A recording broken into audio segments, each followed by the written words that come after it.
Hello, my dearest hustlers. A season of Ingrid Project would not be complete without some therapy talk. Now, I had a rude awakening this year and a realization that I'd like to share with you guys. When you go to therapy, while therapy can be healing and you put all the tools in your toolbox, the reality is at some point you gotta try those tools out, man. And when you do, you may be in for realizing that you need to sharpen those knives. You don't know how to hold the knife and you may cut yourself along the way, and that is a-okay.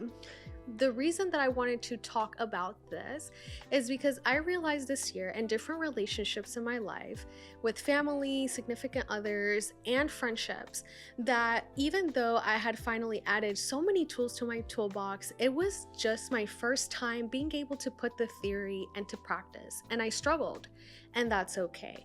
And what I found was, and I am so grateful, is for the grace and the people around me to understand that this is something that I'm working on and that I'm struggling, but I'm doing it. At first it was like struggling with like putting boundaries, and I had to express that to my friends, especially with my people pleasing tendencies, where I would say like, hey, listen, like this is really hard for me. I need to say no. This is why. And it was like nervous, stuttery, not very clear, and people gave me the grace. And now I'm able to say those things with more confidence and understand where those boundaries are.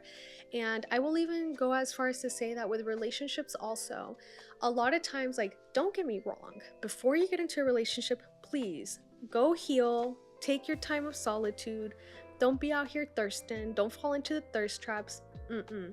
Go to season 1 and listen to the celibate journey. Like, don't fall into the thirst traps. Being intentionally single. I'm grateful that I did all those things. And still yet, after going to therapy for 7 years, after being celibate, after being intentionally single, guess what, guys? I still made mistakes. Many, many mistakes. And why is that? Because you live and you learn. I went to therapy. I went out of therapy thinking, oh my gosh, I have all the tools in my toolbox.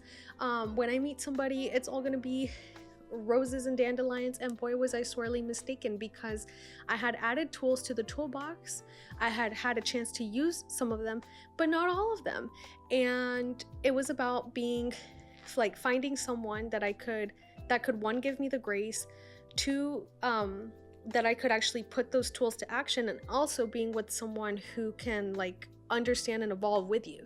That is one of the biggest points of partnership. It's not just about finding someone that at that throuple, I don't know. It's not just about finding that person that at that point in your life makes sense and you want to be with them and everything aligns. It's about finding someone that you can evolve and grow with, and someone that you can tackle those changes with, and that you can try out these tools that you add to your toolbox together. Because just how you're gonna take out the well, I mean, maybe not a knife, that's a little bit harsh. Just like how you're gonna take out the sanding paper and you may not know how to hold it or what's the right side, your partner may be doing the same. And it's about finding someone that you can have that grace with each other and learn together and sit down and communicate when things aren't working out, when things need to be different. And for me, it also meant, okay, I tried these tools out, I'm not doing a great job, or I really need someone to tell me how to do this, because even though I know I need to do this, I don't know how to do this. And for me, that meant going back to therapy. And this year, I saw, I think, at least like 3 different therapists, and it's not a bad thing. I learned, I grew, and I'm so much better for it. And please, if you're waiting to go to therapy to be entirely healed and this perfect person before you go and seek out new friendships, relationships, you go out and date again, just don't. Like, there comes a point where you have to realize I am healed enough and ready to give my all in a relationship. And then you go, and then you put these tools out and start working with them. And then you get the practice, you see how it is, and you ask for more help if you need it, and that's okay. And yeah, I just wanted to share that with you guys, because I had like this false assumption of like, now it's all gonna be great, and it's not. And that's okay. That's part of healing too. That's part of growing. That's part of the chaotic decades in our life. Am I right? So with that, guys, keep on hustling.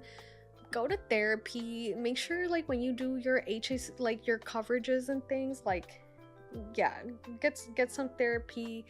Um, keep on reading the books. Keep on doing the things, and most importantly, give yourself grace too. Like, it was a hard pill to swallow, but when I was able to forgive myself for not being perfect and for realizing, hey, I still have some work to do and that's okay, it was very freeing. And I hope you free yourself of the perfect expectations also. Because as Dali used to say, do not fear perfection, for you will never reach it. And that's actually a good thing. Keep on hustling.